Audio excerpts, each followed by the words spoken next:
So, welcome to day 2 of Pop-Up COP.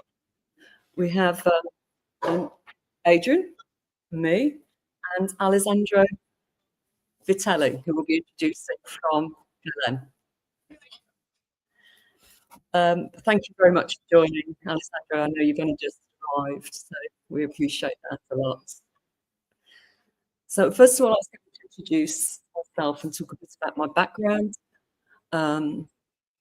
and why we think this pop-up COP's important, why COP's important.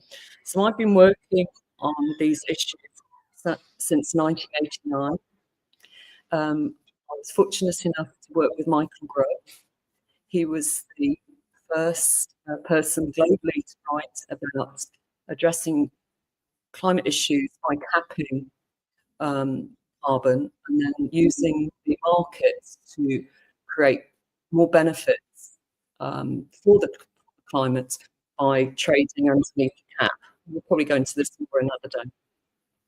So that was the Chatham House, and I've basically spent my career building market solutions, building the first plan economy emissions trading scheme in the 90s.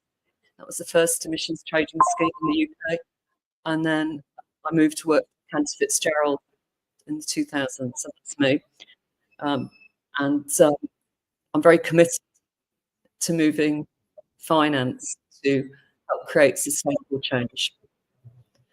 COP is crucial to how we bring this forward.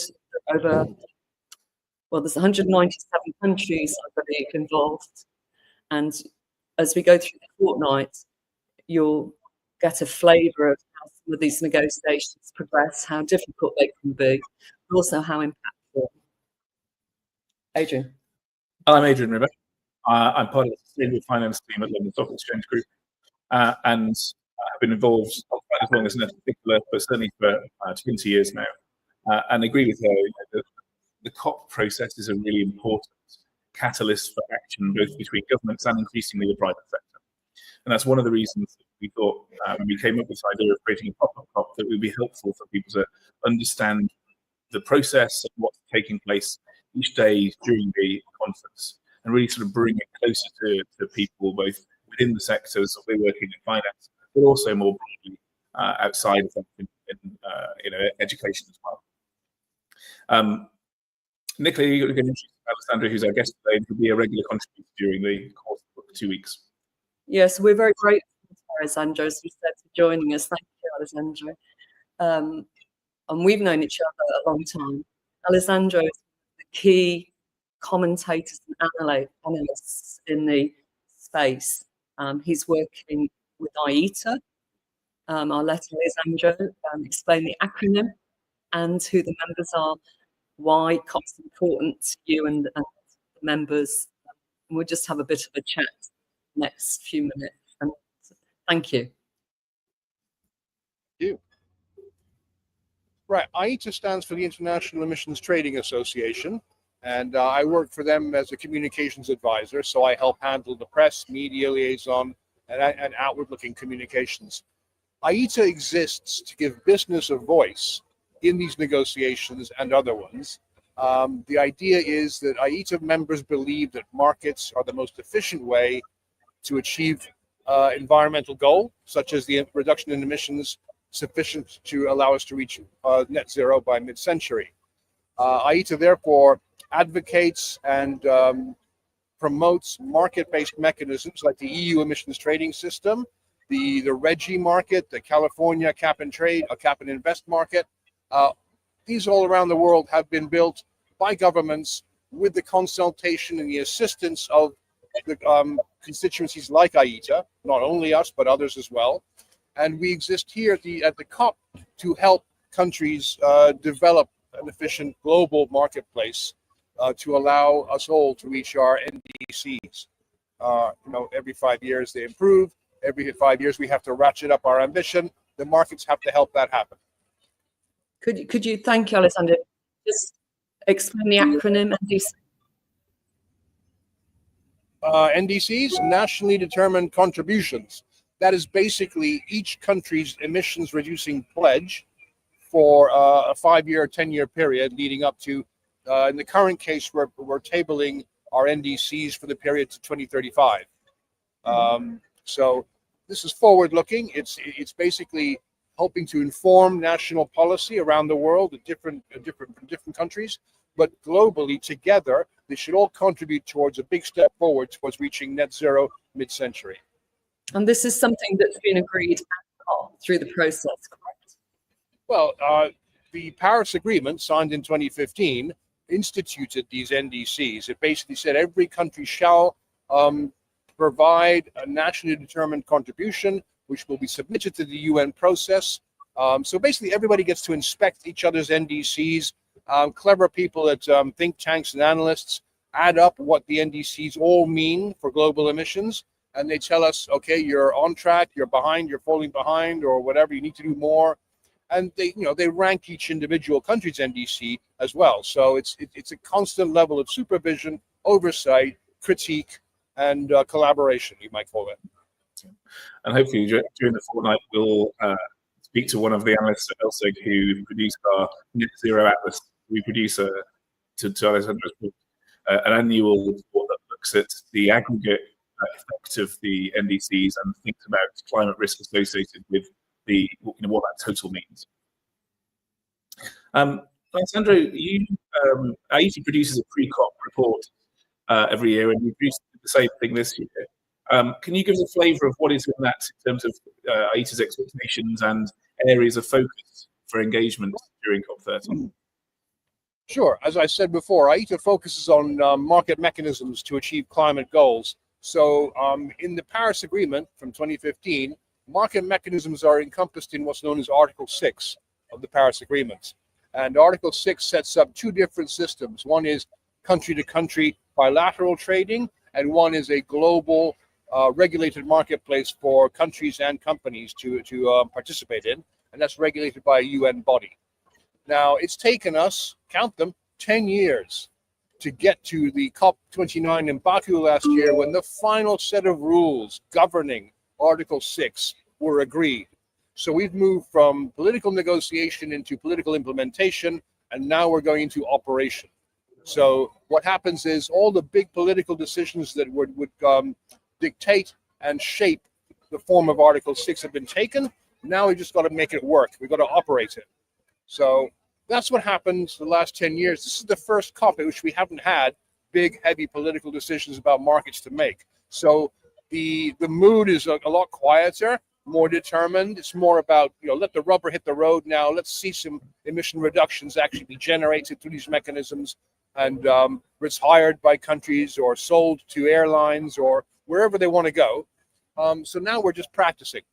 We're not talking about it, we're practicing. What happens is now at these COPs is that the decisions of the regulating body for the global carbon market have to be ratified at COP. So a report is produced every year. It comes to COP, they consider it, they debate it, they discuss it, they go, fix that, change that, amend that, improve that, and then we'll go, yes, we agree. So it's kind of like taking your homework to the teacher. That's what's happening here. That's what's happening here at COP. So Article 6 and carbon markets are not in the negotiations, but they are in the subsidiary bodies which report to the COP. They're being examined and discussed. In fact, this afternoon, later on today, there will be a meeting of the contact groups to discuss the report of the subsidiary body, supervisory body of the Paris Agreement crediting mechanism, which is the global marketplace. That report is being discussed later on this afternoon. So then it'll get taken up by countries and it'll get approved by COP. Could you explain a little of these supervisory bodies or how they fit into the COP for people? We're trying to bring people in, make a bit more transparency around this. Well, if we consider that the COP is the voice of God, and he said there shall be a carbon market, and it didn't just spring into place. It had to be regulated into place.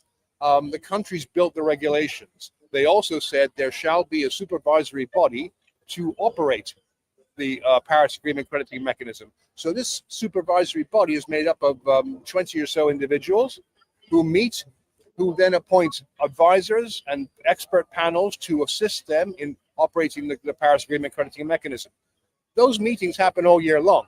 There's a methodology panel, there's a measurement panel, there's all sorts of panels, panels to approve people to operate in the mechanism. It's very heavily regulated. They all do their work. That is all encompassed in this report that comes to COP at the end of the year with subheadings and chapters and whatever, and that all gets discussed, debated, and approved. So this subsidiary body, in the COP process. It happens as part of the COP process. The report from the supervisory body comes to COP. It is taken away, inspected, sniffed, tasted, approved or not, and then it goes to COP for the stamp of approval. But on the way, in these 2 weeks, the discussions may say, we'd like the supervisory body to take this particular thing back, not approved, but go and fix it, make it better, and send it back to us next year.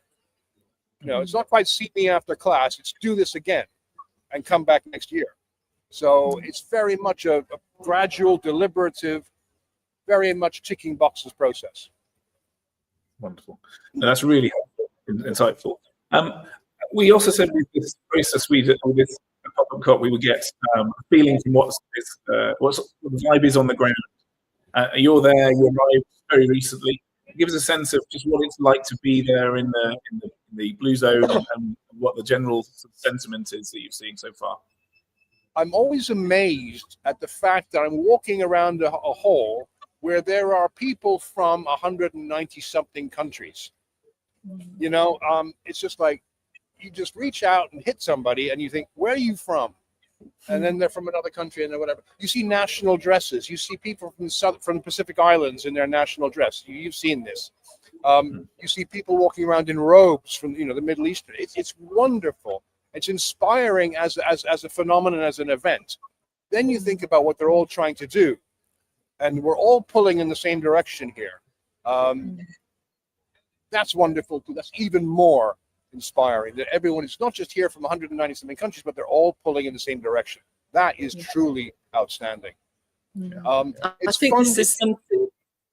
Sorry, I was just going to say, it's something that doesn't often get conveyed in the press. The complexity of it, but also the hope and inspiration. It's very difficult. There's so many countries, different economies, ways of working, ways of living, but we're all concerned about how are we going to continue doing this together as humanity. No, it's an amazing undertaking. This one, because it is somewhat harder to get to than your average COP. The participation in terms of the pavilions, for example, is somewhat down on other years.